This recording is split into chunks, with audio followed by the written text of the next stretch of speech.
Dhaka pain paralysis হসপিটালের পক্ষ থেকে সবাইকে শুভেচ্ছা অভিনন্দন। আজকে যে বিষয়টি নিয়ে কথা বলবো সেটা হচ্ছে সেরিব্রাল পেলসি বা অটিজম।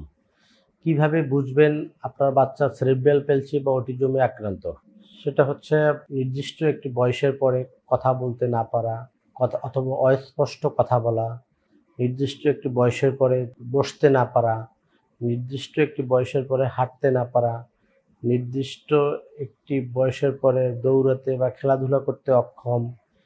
এইসব ক্ষেত্রে আপনি এই সিমটমগুলো দেখেই বুঝতে পারবেন যে আপনার বাচ্চা সেরিব্রাল পেলসি বা অটিজম বা প্রতিবন্ধীজনিত যেসব ডিজিজ আছে এগুলো কোনো না কোনোটায় সে আক্রান্ত। এই বিষয়ে আমাদের সাথে আমাদের পেজে নাম্বার দেওয়া আছে। এখানে আমাদের হসপিটালে দক্ষ এবং অভিজ্ঞ নিউরোলজিস্ট, ফিজিওথেরাপিস্ট, অকুপেশনাল থেরাপিস্ট রয়েছে যারা আপনার বাচ্চার সর্বোচ্চ সেবা দিয়ে উন্নতি করতে সক্ষম হবে।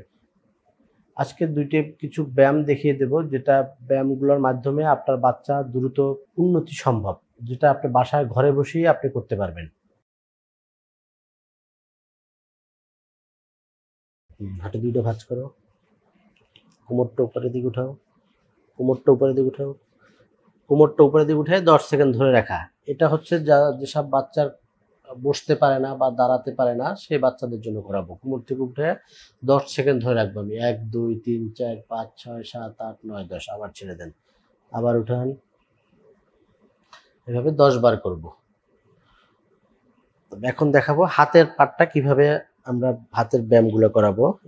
এটাকে এখান থেকে ধরে প্রত্যেকটা জয়েন্ট মুভমেন্টগুলো করাবো। এভাবে প্রত্যেকটা 10 বার করে করাবো। প্রত্যেকটা আঙ্গুলি আমরা এইভাবে করাবো, ঠিক আছে? তারপর এটাকে এদিকে নিয়ে 10 সেকেন্ড ধরবো, এদিকে 10 সেকেন্ড ধরবো, এই পজিশনে নিয়ে এভাবে এভাবে 10 বার। তারপর হচ্ছে এটাকে এদিকে নেবো, এদিকে নেবো, এভাবে 10 বার করে করব। এটা অবশ্যই একজন বিশেষজ্ঞ ফিজিওথেরাপি ডাক্তারের পরামর্শ মতো করলে সবচেয়ে বেশি ভালো হবে। সবাইকে ধন্যবাদ।